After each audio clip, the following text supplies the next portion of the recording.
Darren Barker against Daniel Geale for the IBF Middleweight Championship of the World.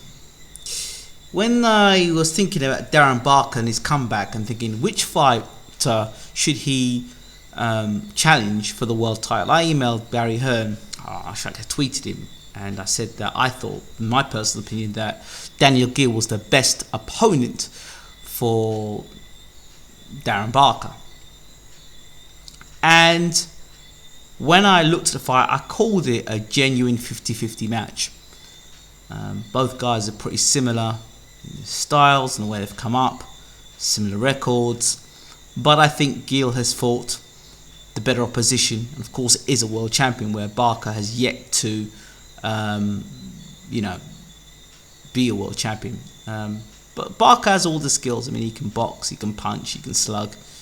And when I first saw Dan Barker years ago, he's first coming for the ranking, I thought, oh, we go, Barker's going to be another Joe Calzaghe. That's what I thought. But, injury and all the rest of it. And, Barker came up short against Martinez. And for me, Barker's output of punches at world level wasn't that great. So, okay, he comes back now, he has 2 wins, and I have to say he's looked very impressive in those 2 wins. He punched much harder and stopped the 2 opponents. Now, beat the 2 opponents that he stopped were European level at best. Daniel Geale has just come off a good win against his rival, Anthony Mundine. And for me, with Barker, there's a man that, from him, is probably his last chance saloon. So I expect Dan Barker to be in the best shape of his life, the best of his career. I expect him to be, firing all cylinders, really hungry, and really believing that he can beat Daniel Geale.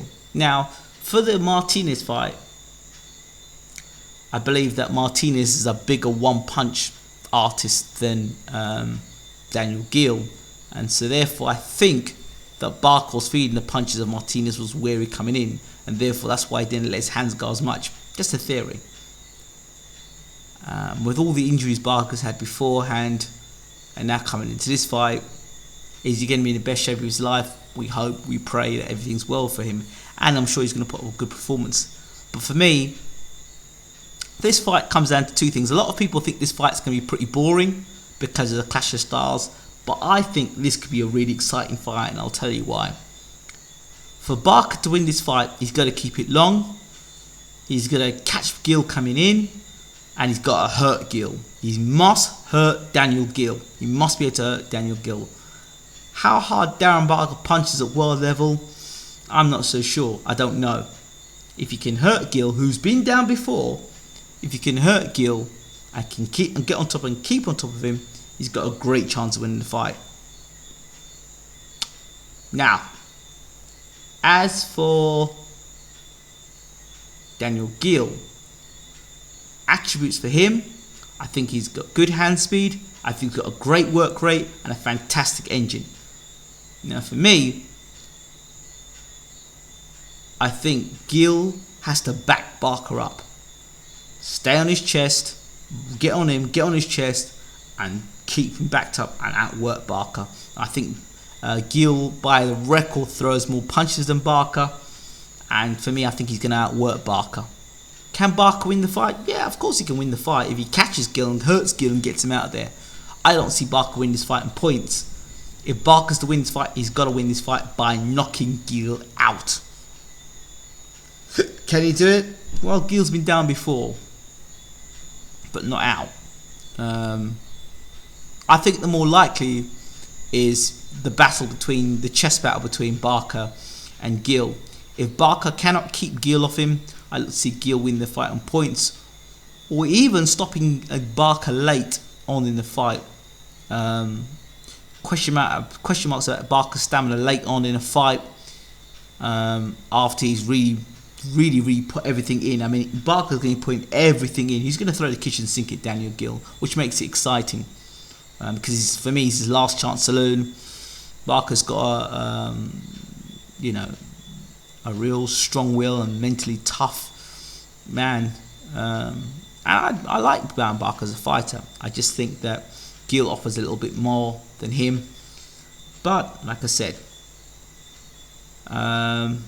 Barker does stand a chance in this fight, and that's what makes it interesting. But I'm going to go with the guy who's the world champion. I'm going to go with the guy who's fought the better opposition. And I'm going with Daniel Geale to outpoint Barker in a close fight. But down the stretch, rounds 9, 10, 11, 12 is where I see Geale pulling away and winning the fight. I think Barker, if he's going to win this fight, has to stop Geale inside the first 6 or 7 rounds if he's going to win the fight. But I don't see it happening. Geale on points, majority decision. Let me know what you guys think. It would be great for Britain to have a 5th world champion. It really would be, and it'd be great for Darren Barker. What a way to top his career. But I'm not sure if he can beat Geale. Okay, I'm out.